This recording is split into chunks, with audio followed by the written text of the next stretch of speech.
In the early winter of the grim and distant past of 2007, the TheNecroswanson walked into a GameStop and saw an advertising poster that gave him an erection so massive that even God had to turn away in shame.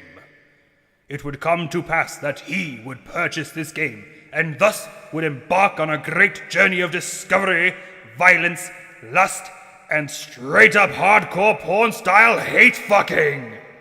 The latter having nothing to do with the game. I just wanted you to know how awesome his adventure was. It would later come to pass that through forbidden witchcrafts, the TheNecroswanson would summon his Dark Lord, and in exchange for a Groupon to Outback Steakhouse, and for ladies to be all upon his muscles a little less, he would spread the word of this most ancient of titles.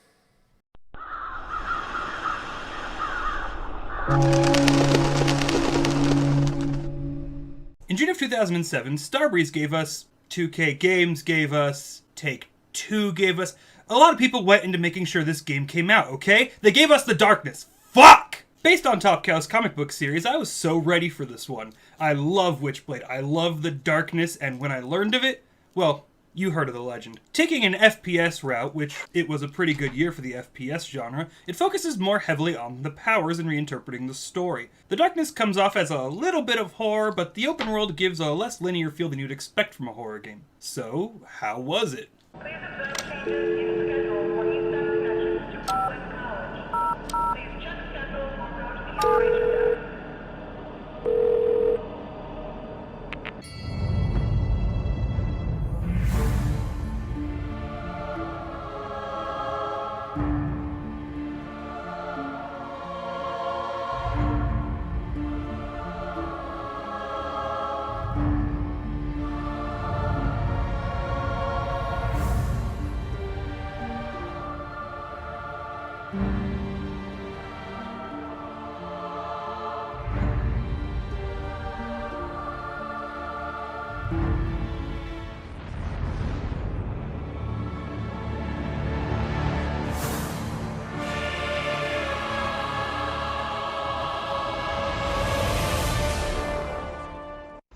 When I say reinterpretation, I mean a good deal was changed. Jenny dies earlier, Polly turns on Jackie for seemingly no reason, and having never gotten my hands on Universe, I don't actually know what the realm of the Darkness is like. They decide to go with a pseudo-open world to the game, giving you plenty of people to interact with, which makes the world feel more alive, and also becomes the biggest problem with the game. I don't usually start so early with the downsides of the games I love, but this game's issues are prevalent and massive. When we first start the game, Jackie's move speed seems pretty good. If you never do any side shit, you'll never really notice its flaws either. But when it comes to searching the world for the side quest gangs and scouring for hidden phone numbers, you start to see how slow Jackie actually moves. It's like a tortoise fucked a snail. When played linearly, it's a decent length experience without a lot of problems, but when you start exploring, you start to see how the game falls apart. On top of Jackie's slow movement speed is a very distinct lack of things to actually do in the open maps. Everything of interest takes place in the subways or chapter portions. Tight, controlled environments bring out what the mechanics are capable of, but with all the city exploration they throw at you, it makes the game kind of fall apart at times.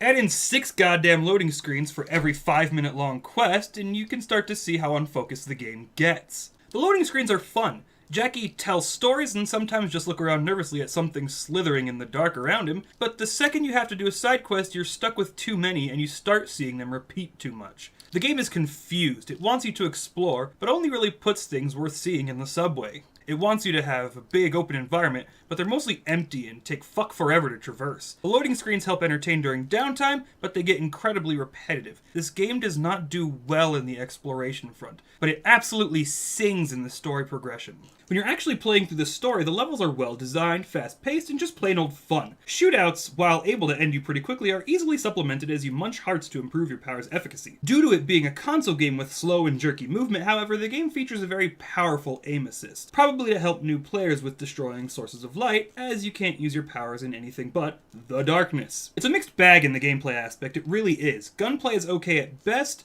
only really getting good when dual-wielding pistols, but the powers more than make up for it. The story is a more mafia-driven version of the comics, focusing primarily on the storylines of Jenny dying and Jackie learning about the darkness. Overall, it's pretty short, but has you interacting with plenty of characters to make the time spent worthwhile. Aside from meeting people in the subways, they will page you and have you call them on payphones. Payphones also act as your mechanic for unlockables. You find pieces of paper, call the numbers on them, get a fun recording, and you get an unlockable. There is also a hidden quest found throughout the game on ads, flyers, and posters that have you chasing down a man claiming he holds a great secret. The story focuses heavily on Jackie understanding the darkness, so that means he has to die, and die he does. Twice.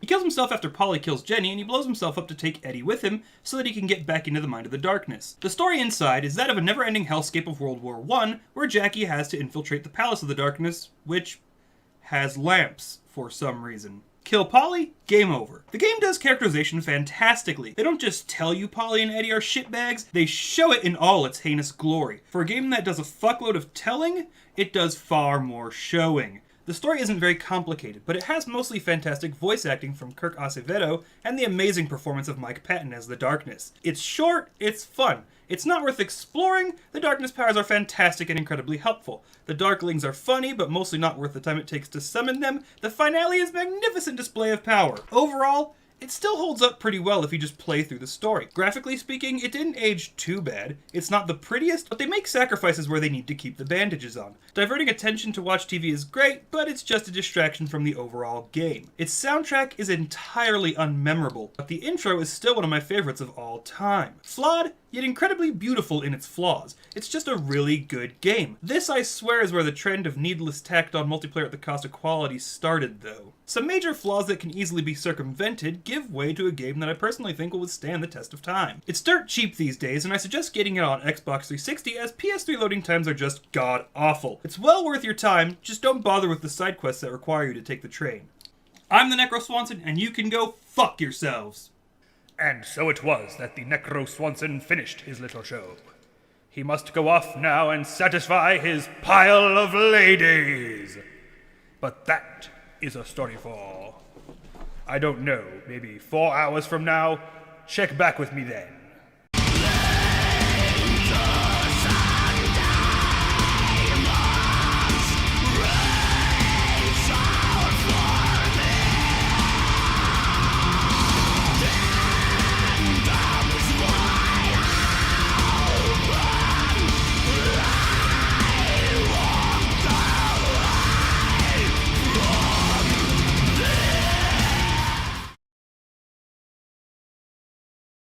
Hey there, ladies and gentlemen, post-production TheNecroswanson here to tell you, yes, we do have a playlist of this game on the channel. It's not great, but it shows off our humble beginnings. And if you like this video, why not go ahead and tell your friends? Why not go ahead and subscribe?